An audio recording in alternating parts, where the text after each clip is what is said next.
What's up guys, Kevin Cage here with another crypto update. Hope everybody's doing well. In today's video, we're going to run through some recent news for XRP, HBAR, and Casper. So first up, we're aware of Ripple's acquisition of Medico, so they own 100% of this company that's based in Switzerland, focused on crypto custody and digital asset infrastructure. And Ripple says the growing institutional crypto custody market is expected to reach a staggering $10 trillion by 2030. So we know Medico is an absolute behemoth partnered with Citi, VP Bank, Deca Bank, DZ Bank, a variety of organizations focused on digital asset solutions including DeFi, custody, tokenization, and more. And Ripple the company just put this out. The inaugural Ripple and Medico Policy Summit hits the shores of Hong Kong on October 26th. So we know Ripple the company got that payment license from Singapore, but they also have a lot of deep ties in Hong Kong as well with the Monetary Authority of Hong Kong. And this summit of Ripple and Medico is organized with the aim of promoting active dialogue between policymakers, regulators, and market participants in Hong Kong's virtual assets industry. We also have this group, I believe it's pronounced Archaea. They're excited to welcome Medico as their latest architect.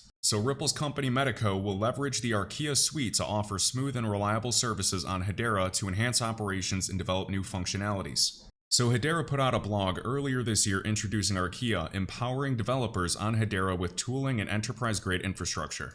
So they're an infrastructure as a service and Web3 provider for blockchain and distributed ledger developers. Now in a video I did either last month or the month before that, we saw some HBAR transactions and it looked like it was to or from Medico. So if Ripple's Medico wants to have a slice of this potentially multi-trillion-dollar pie in the future for institutional crypto custody and expected $10 trillion market by 2030, they're likely going to support a variety of legitimate public networks in the future. We're looking forward to enabling Medico to collaborate with institutions that need to interact with the Hedera ecosystem, whether it's custody or other HTS or Hedera token service tokens, or managing and staking smart contracts. Archaea will be supporting underneath it all. And at the bottom of this thread, they put out a new Medium article for a new case study blog below. So I thought that was pretty interesting. I know the average retail investor is only going to judge a project based off its current price or performance during a bear market, but to me that's kind of silly, especially when you see the fundamentals that are growing.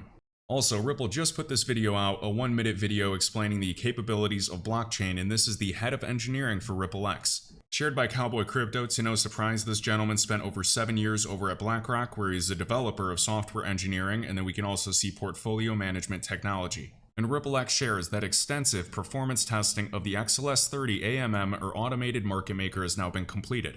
So XLS30 and automated market makers would bring much more liquidity to the XRP ledger. I think a lot of people would use it. I personally would be using it to contribute to the ecosystem. I'm just hoping that these proposed amendments get approved sooner than later, and all of these voted amendments have to get voted on and approved with 80% of the validators in agreement. And if adopted, or more like when adopted, it will bring automated swap, trading, and liquidity provisioning capabilities to the XRP ledger specifically. We can see back in July they already completed a security audit. And you can learn more about the AMM specifically over at xrpl.org. Next up, before diving into Casper, so I just watched the podcast by Generation Infinity with Mance Harmon, one of the co-founders of Hedera. So him and Lehman basically founded Hedera years ago. I believe he said, or Mance said, that he was in the military working with different systems. They found Bitcoin and realized that blockchain in this utility for enterprises could be huge. And eventually that led to the creation of Hedera Hashgraph. One question that Ryan or King Solomon asked that I thought was really good was just asking about regulation and your thoughts back in 2017, 2018. And what Mance said, I kind of agree. He thought, if you asked me 5 years ago, 6 years ago, would regulation be a lot better? He thought it would have been.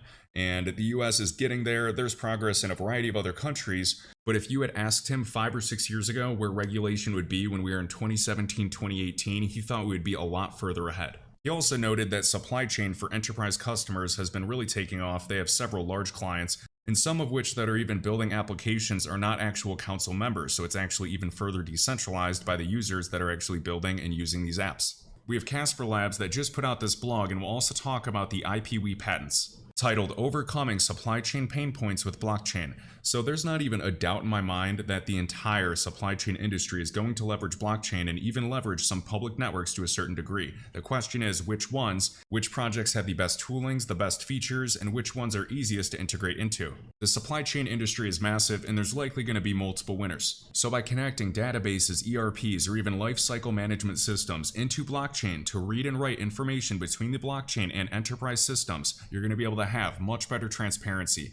You're going to track the provenance in the entire journey of the asset, of the product, and verify the origin and legitimacy of products to prevent counterfeiting. So blockchain technology, which is completely tamper-proof, is and will be enabling more brands around the globe to meet customer expectations and remain competitive by offering reliable and a secure way to authenticate goods, while holding suppliers and distributors accountable to industry standards and staying compliant. Every transaction of a single event is going to be recorded on a decentralized ledger or a blockchain. From raw material sourcing to manufacturing to transportation to delivery for all types of products. And by tracking the events, which Hedera is already doing today, this ensures a complete, unalterable history or tamper-proof history of where the product was sourced, created, and approved for sale. And some of these products have IoT devices that are also connected to blockchain, so you can track the temperature, make sure everything's good, make sure it wasn't opened or tampered with. So this is crazy potential. This is not if, this is when. Supply chain is and will be adopting blockchain at scale. Talking about jewelry or gems and where it was mined, where it was cut, which organization certified its quality, whether the supplier adhered to industry standards. These are all types of events, and every single event or every single change or any update needs to be recorded on a blockchain. So that means a bunch of transactions to some of these public networks that get adopted. So each product or gemstone in this example could have a unique identifier recorded on the blockchain. And this identifier could take the form of a digital certificate or an RFID actual tag.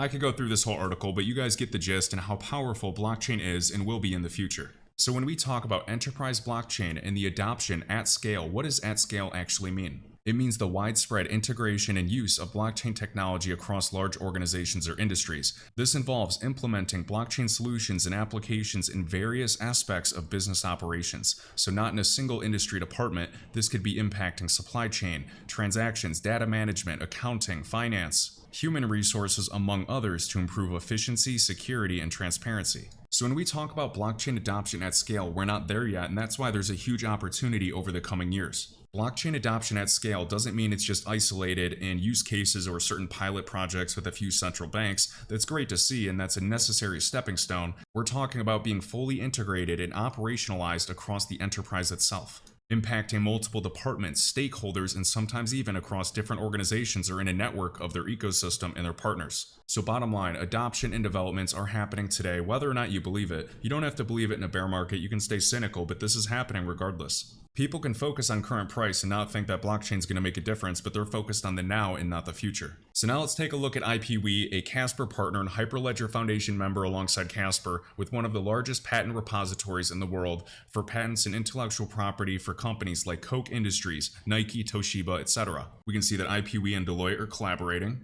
And there was a recent post here with a comment asking about the IPWE patent minting and leveraging Casper's public network for security, and if that's going live. I think it's right here. Yes, so right here. So this gentleman says, "Hi IPWE, any updates on the minting process on Casper network?" And the CEO of IPWE says, "We're continuously working with Casper to get it going." And in the official Casper Telegram, a lot of people are upset because it's taken so long, but also certain Casper Labs employees on podcasts that we've gone through have shared, "Oh yeah, we're going to mint the first 1 million here in September and nothing happened." So I get the frustration. Nobody's more frustrated than me in this bear market, covering crypto news on a daily basis and living and breathing this stuff. But again, it's up to the partner IPWE when they're ready and their products are set up to actually go live. So Renal says, "We will speak with the IPWE team before giving a specific date. For some clarity, there are several AI components being added to their CIAM, I believe it's CIAM instead of SIAM interface, their artificial intelligence interface, that they want done before booting up the marketplace itself."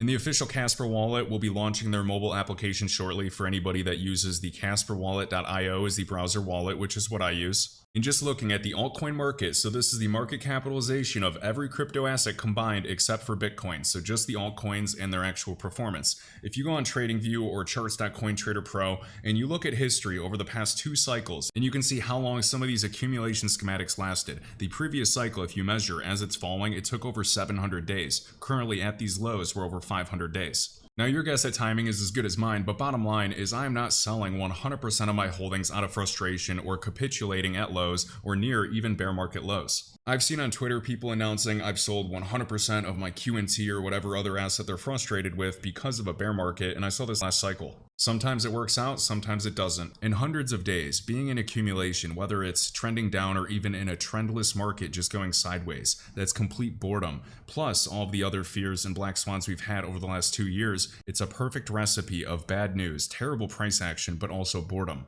And all of those put together create a perfect mix for making frustrated investors or bored and tired investors already into making more emotional decisions. You know, I understand shorting with a portion of your bag or 10% of your holdings if you think we revisit the lows, and there's nothing wrong with that, but there's not a chance in hell that I would capitulate during a bear market. I would much rather wait for any type of retracement or a bull run. These purple boxes are SIBIs, or sell-side imbalances, and weekly fair value gaps, so this is not on the 4-hour or 30-minute chart. These are very large gaps that typically act like a magnet for price action when actual volume returns.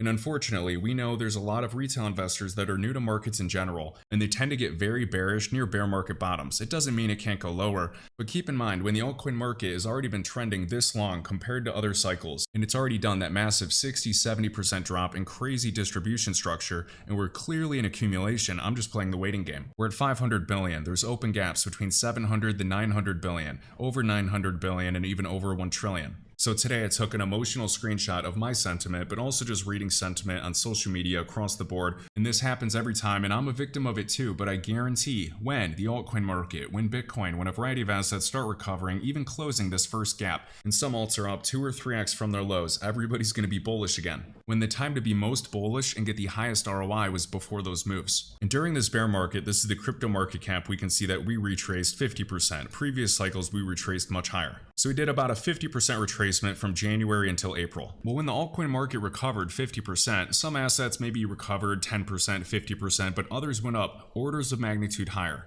Even Fetch, we know it did over a 1000% move or over a 10x return, but even just going from January when the altcoin market started waking up, it still did over a 6x return or a 6.6x. And there were others like Render, Injective, LCX, etc. that did perform and got a multi-100% move. The question is, which ones go first and which ones have the highest ROI? And last but not least, we have iTrustCapital linked in the top of the YouTube video description and in the pinned comment. If you use that link to create a free account, you get a $100 funding reward. 24/7 trading, dozens of different crypto assets available for a Roth IRA, meaning that all gains grow 100% tax-free. If you didn't see this video I uploaded about 5 days ago discussing 10 huge benefits for Roth IRAs, specifically for crypto where there can be liquidation events. I highly recommend checking this out. One benefit of a Roth IRA is tax-free wealth transfer. So I have crypto in one of my Roth IRAs, and when I pass away, the assets in my Roth IRA can be transferred to my heirs or my loved ones completely tax-free. But anyways, I hope you guys enjoyed this video. Huge thank you to all that hit the like button. Another day in this bear market and we're gonna persevere.